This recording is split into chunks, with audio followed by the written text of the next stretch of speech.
komponen berikutnya adalah sel darah putih. Nah, sel darah putih disebut juga dengan leukosit, memiliki jumlah sekitar 5.000 sampai dengan 10.000 sel per milimeter kubik darah. Infeksi atau kerusakan jaringan ini dapat menyebabkan peningkatan jumlah total daripada leukosit. Nah, yang kedua, karakteristik dari leukosit lebih banyak beraktivitas di dalam jaringan, bukan di dalam pembuluh darah. Leukosit ini berfungsi untuk melindungi tubuh terhadap benda asing, virus, ataupun bakteri. Kemudian, berikutnya, leukosit setelah diproduksi di sumsum tulang merah maupun sumsum kuning tulang, ini akan bertahan di dalam sirkulasi darah hanya 1 hari sebelum masuk ke jaringan. Nah, di jaringan nanti leukosit mampu bertahan selama beberapa hari hingga beberapa bulan tergantung dari jenis leukositnya.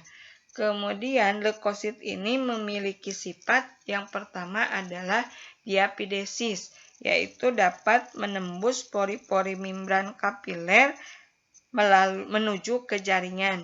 Kemudian sifat yang kedua bergerak amuboid, yaitu mampu bergerak menyerupai amuba untuk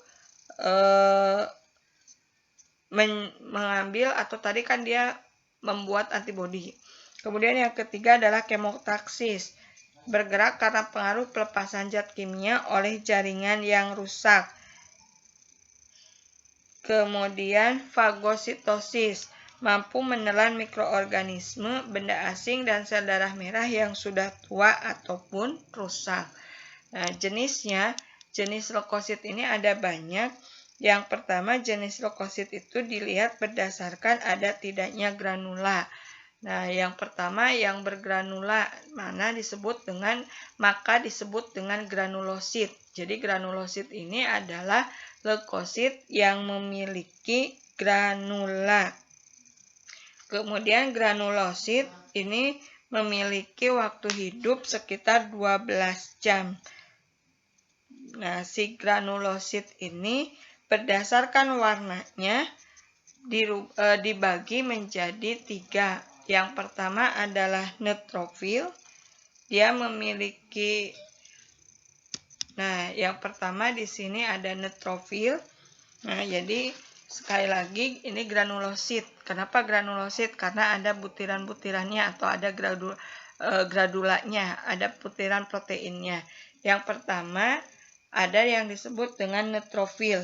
Neutrofil ini memiliki granula kecil yang berwarna merah muda.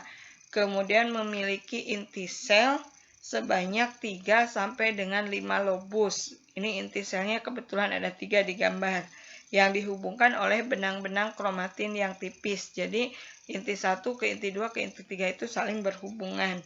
Kemudian neutrofil ini berfungsi sebagai fagosit yang sangat aktif untuk menyerang dan menghancurkan bakteri, virus, dan menjadi agen penyebab cedera lainnya.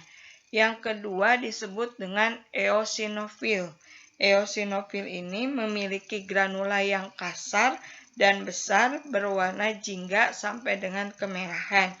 Kemudian dia memiliki 2 inti sel atau inti selnya sebanyak ada 2 lobus.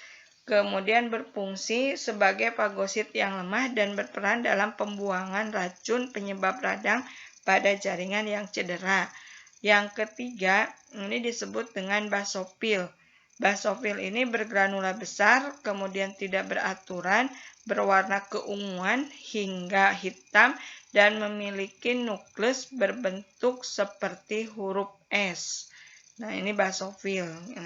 Basofil ini mengandung histamin yang berfungsi untuk meningkatkan aliran darah ke jaringan yang cedera, dan antikoagulan heparin untuk membantu mencegah penggumpalan darah intravaskuler.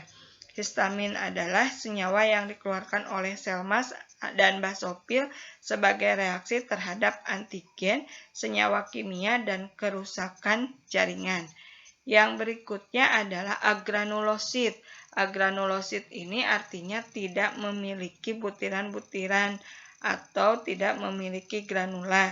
Jenisnya ada dua. Yang pertama adalah limfosit. Nah, limfosit ini memiliki masa hidup sekitar 100-300 hari, kemudian disintesis di jaringan limfoid dan kelenjar limfa. Kemudian di sini memiliki nukleus yang bulat berwarna biru gelap. Nah, ini yang berwarna biru gelap ataupun berwarna kuning cerah atau seperti orange. Nah, limfosit ini berasal dari batang di bagian sumsum merah tulang. Kemudian melanjutkan diferensiasi dan proliferasi di dalam organ lain. Limfosit ini nanti ada dua, ada limfosit B dan ada limfosit T. Limfosit B ini memproduksi antibodi untuk merespon antigen tertentu. Kemudian limfosit B ini diproduksi di dalam tulang dan limfosit B ini diproduksi di kelenjar timus dan dibesarkan atau berdiferensiasi di bagian jaringan tulang. Sementara limfosit T ini dia tidak memproduksi antibodi. Kemudian limfosit T ini dibentuk di kelenjar timus dan berkembang membesar menjadi limfosit T yang tetap berada di dalam kelenjar timus.